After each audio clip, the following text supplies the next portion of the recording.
of all the many things that could bust your life with God open, your heart open, is the painful things in life.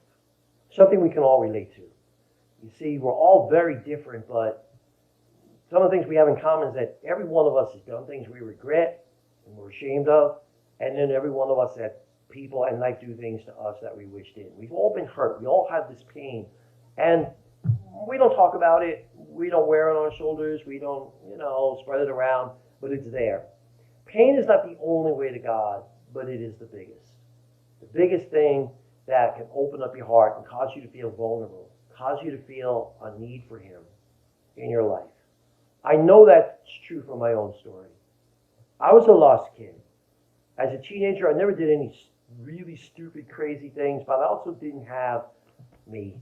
I didn't have my heart alive, my soul alive. I had no confidence. It's a long story, what got me there, and that story's in my books and maybe on others' videotapes, but I just couldn't get anything right.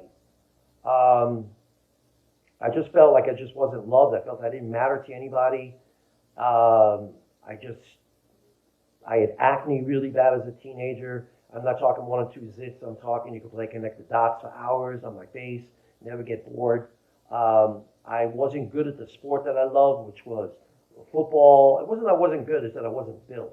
My high school senior year, I was 125 pounds with the equipment on. So I couldn't get the cheerleaders to go out with me. I was a poor test taker. I don't know, just a lot of things, that just caused me to just be down on myself and my life. And I went on a retreat at the end of my high school teenage years. And on that retreat, I decided to just bring to God all of that pain. And I began to know His healing power. I just said to Him, I said, look, I don't know if you're real. I don't know if you care about me. You seem to have blessed everybody better than me. But if you're real, I'm not doing so good. And I could use some love. So hit me. And like I said, I began to know the power and the reality of His love in my life.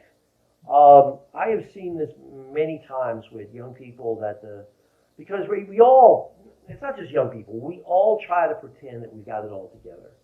Okay, that's what you got to do in life. You can't walk around like letting any of the weakness show.